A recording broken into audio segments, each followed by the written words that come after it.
Hello friends, welcome to my channel. तो आज की वीडियो होने वाली है आप सभी स्टूडेंट्स के लिए बहुत ज़्यादा इम्पॉर्टेंट। जो भी स्टूडेंट अपने एग्ज़ाम देने वाले हैं यूपीआरटीओ के अंदर, चाहे वो किसी भी कोर्स को बिलोंग करते हों, तो ये वीडियो आपके एग्ज़ाम के लिए बहुत ज़्यादा हेल्पफुल होगी।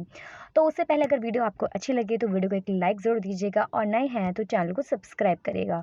यूपीआरटीओ से रिलेटेड सारा इंपॉर्टेंट कंटेंट आपको चैनल पर अवेलेबल हो जाता है।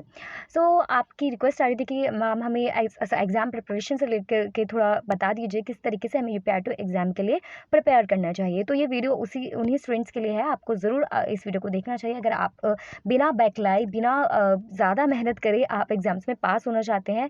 मैं इसके साथ अपना पर्सनल एक्सपीरियंस आपके साथ बताऊँगी, जो मैंने यूपीआरटीओ एग्ज़ाम्स में खुद फ़ील करा है। ऐसा नहीं है मैं कहीं से सुन कर के ये बातें आपको बता रही हूँ। जिस तरीके से मैंने अपने एग्ज़ाम्स में अच्छे से प्रिपेयर करके स्कोर करा था, आपकी तरह मैं भी एक स्टूडेंट थी। मुझे भी चीज़ें बिल्कुल नई-नई थी मेरे लिए। मुझे खुद भी को तब उस टाइम पर यूट्यूब पर कोई सोर्स भी नहीं था या फिर ऑनलाइन भी कोई सोर्सेज़ ऐसे अवेलेबल नहीं होते थे। तो जो प्रॉब्लम्स मैंने फेस करी है, मैं नहीं चाहूँगी आपके साथ भी वो फेस आप करनी पड़े आपको। तो स्टार्ट करती हूँ गाइज़ वीडियो को। तो सबसे पहला क्वेश्चन स्टूडेंट्स का माइंड में ये है एग्ज़ाम से रिलेटेड कि मैम एग्ज़ाम्स आएगा कैसा? ईज़ी आता है, हार्ड आता है, कैसा आता है? सो गाइज़ देखिए, आपको जो एग्ज़ाम होता है वो ईज़ी टू मॉडरेट होता है, ठीक है? यूपीआरटीओ अपने एग्जाम पेपर ऐसे बनाती है कि एक एवरेज स्टूडेंट्स उसे सॉल्व कर ले। अगर आपने एवरेज स्टडी भी करी है तो उसके अंदर अगर आप एवरेज स्टडी करके एग्जाम देते हैं तो आप डेफिनेटली उसमें पास हो जाएंगे।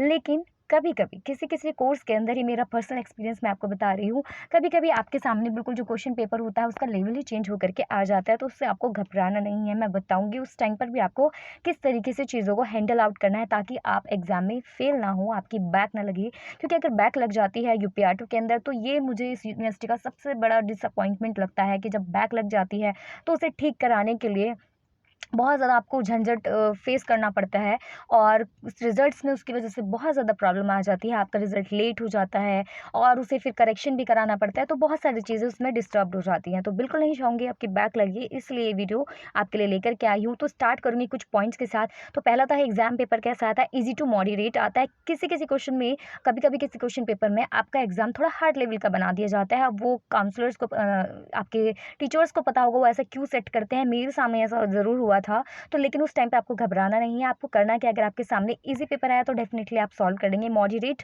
पेपर भी आप सॉल्व करने के लिए प्रिपेयर कैसे करना है एग्ज़ाम के लिए, ये भी आपके साथ अभी शेयर करूँगी। पहले बता दूँ, अगर हार्ड आ जाता है तो आपको घबराना नहीं है। आपको देखिए, जो भी क्वेश्चन आपका आएगा उससे रिलेटेड कुछ ना कुछ क्वेरीज़ आपको जो भी आपको लगता है इससे रिलेटेड चीज़ें हैं तो आपको वो ज़रूर मेंशन कर देनी चाहिए। क्यों मेंशन करनी चाहिए, क्या होगा उससे बेनिफिट, ये भी बताऊँगी। अब मैं बताती हूँ आपको एग्ज़ाम पेपर जो होता है आपका, वो कैसे बनता है। तो देखिए, आपके जो एग्ज़ाम पेपर का पैटर्न होता है ज़्यादातर एग्ज़ाम्स के लिए सेम है बिल्कुल, चाहे आप डिग्री कोर्स है, आपका मास्टर्स कोर्स है या डिप्लोमा कोर्स है। एग्ज़ाम पेपर का आपका कोड यही रहेगा कि 70 मार्क्स का पेपर होगा और 30 मार्क्स के आपके असाइनमेंट्स के मार्क्स होते हैं, ठीक है। तो जो थियोरेटिकल एग्ज़ाम है आपका, उसमें आपसे लॉन्ग क्वेश्चंस पूछे जाते हैं 16 मार्क्स के। जिस तरीके से वो एडजस्ट कर देते हैं, जैसे भी आपका अगर 100 मार्क्स का पेपर है तो किस तरह से 16 क्वेश्चन मार्क्स के क्वेश्चन देने हैं या 10 मार्क्स के देने हैं। तो पहले सेक्शन में 16 मार्क्स के लॉन्ग क्वेश्चन पूछे जाते हैं, सेकंड में 10 मार्क्स के एंड थर्ड क्वेश्चन में आपसे 6 मार्क्स के क्वेश्चन पूछे जाते हैं। अब उनको आंसर कैसे करना है गाइस, देखिए जो 16 मार्क का क्वेश्चन है ना, आपको यूपीआरटी के एग्जाम देते टाइम ये चीज़ और माइंड में रखनी है कि आपको किसी भी क्वेश्चन पर ज़्यादा टाइम स्पेंड नहीं करना होता है। 3 आवर्स का टाइम मिलता है हालांकि, लेकिन वो इतना भी ज़्यादा नहीं होता कि आप पूरी कॉपी को फिलअप कर पाएँ। तो आपकी एग्ज़ाम के लिए मैं यही बताऊँगी कि आपको ज़्यादा लॉन्ग क्वेश्चंस पे जो है उस पे ज़्यादा टाइम स्पेंड नहीं करना है।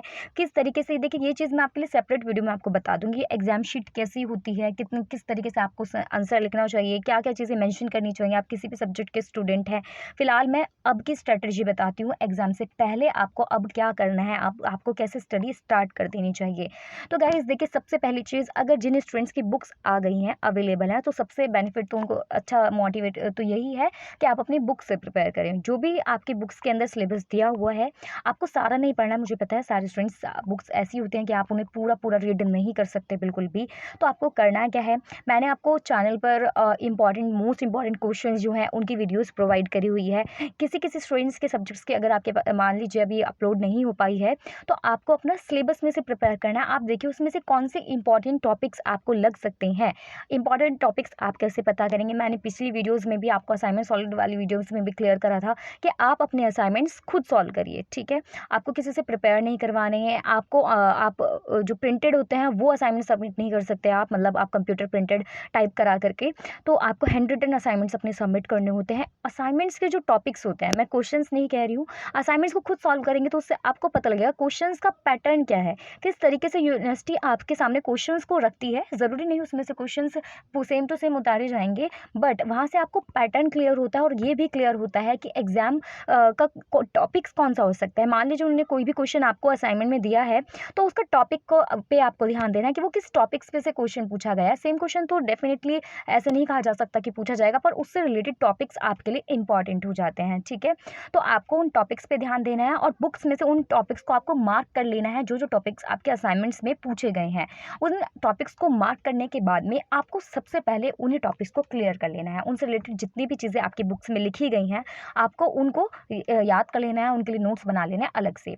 अब ये हो गया बिल्कुल शॉर्ट टाइम के अंदर आपको अगर प्रिपेयर करना है तो उन स्टूडेंट्स के लिए। उसके अलावा आप जब जो असाइनमेंट्स के टॉपिक्स हैं उन्हें पढ़ लेंगे, तो बाकी के बचे हुए टॉपिक्स ऐसा नहीं है आपको छोड़ देने हैं। आपको उनमें से शॉर्ट कंटेंट अपना निकाल लेना है और उन शॉर्ट कंटेंट्स का लिए प्रिपेयर कर लेना है, ठीक है। जो आपको टॉपिक्स को अपने माइंड में क्लियर कर लेना बेसिकली, ताकि अगर आपके सामने उससे रिलेटेड कोई क्वेश्चन आ जाए असाइनमेंट्स वाले टॉपिक से अलग, तो भी आप आंसर कर पाएँ, आपको उसे छोड़ने की नीड ना पड़े। तो पहली चीज़ ये हो गई जिनकी स्टूडेंट्स की बुक्स आ गई हैं। अब वो स्टूडेंट्स जो कि जिनकी बुक्स नहीं आई हैं, वो कैसे प्रिपेयर करेंगे? तो उनके लिए मैंने चैनल पर मोस्ट ऑफ द सिलेबसेस आपके प्रोवाइड करे हुए हैं। अदरवाइज़ आप वेबसाइट पर जा करके यूपीआरटीओ की वहाँ से डाउनलोड कर सकते हैं। आपका जो सेक्शन होता है असाइनमेंट आपका सब्जेक्ट्स वाला जो सेक्शन है, वहाँ पर आपके सिलेबस भी मेंशन होता है। किसी किसी कोर्स का सिलेबस यूपीआरटीओ ने अपनी वेबसाइट पर नहीं दिया हुआ है, तो उसका सिलेबस फिर मैं भी आपके लिए प्रोवाइड नहीं कर सकती। उसके लिए फिर कैसे प्रिपेयर करना है, आपको जो असाइनमेंट्स दिए गए हैं ना, उसमें से टॉपिक्स उठाने हैं और आपको गूगल कर लीजिए, ऑनलाइन यूट्यूब कर लीजिए, आप जहाँ से पढ़ना चाहें वहाँ से उस सोर्सेज को उठा करके आप पढ़ सकते हैं। अब स्टूडेंट्स का रहेगा कि कुछ स्टूडेंट्स का मेरे पास ये कमेंट था, मैम बुक्स नहीं है, दूसरा हमारे पास सिलेबस भी नहीं है, तीसरा असाइनमेंट सॉल्व करने हैं और संस्कृत के असाइनमेंट्स हैं या फिर किसी और सब्जेक्ट किसी और लैंग्वेज में असाइनमेंट्स हैं, तो उनका हम ऑनलाइन कैसे सर्च करेंगे? तो आप ट्रांसलेशन का यूज़ कर सकते हैं। उसके अलावा ट्रांसलेशन भी अवेलेबल नहीं है, तो आप ये देखिए कि किस टॉपिक से आपसे क्वेश्चन रिलेट करा गया है, उसी से रिलेटेड आप कोई और पब्लिकेशन की बुक प्रेफ़र कर सकते हैं जिसमें आपको लगता है आपके टॉपिक्स मिल जाएँगे। संस्कृत की जो बुक है आपको किसी भी यूनिवर्सिटी की किसी भी ऑनलाइन जो भी बुक्स आप परचेज़ कर सकते हैं या फिर उससे आप स्टडी कर लीजिए अगर आपकी बुक्स नहीं आई हैं, वरना ऑनलाइन सोर्सेज़ आपके लिए बेस्ट रहेगा। आप सिलेबस उठाइए और अपने टॉपिक्स उसमें से प्रिपेयर कर लीजिए, ठीक है। तो ये थी आपकी प्रिपेयर करने की चीज़ें। अब फाइनली आपको करना क्या है, जो मैं चीज़ें बिल्कुल इंक्लूड करके समरी में बता देती हूँ। पहली चीज़ आपको अपनी बुक्स में से प्रिपेयर करनी है वो टॉपिक्स जो आपके असाइनमेंट्स में पूछे गए हैं, ठीक है। दूसरा, असाइनमेंट्स के अलावा मैंने आपको चैनल पर वीडियो प्रोवाइड करी है मोस्ट इंपॉर्टेंट टॉपिक्स, उसमें मैंने भी कुछ असाइनमेंट्स के क्वेश्चन जो रिपीटेड वाले हैं मैंने आपको वो इंक्लूड करके दिए हैं।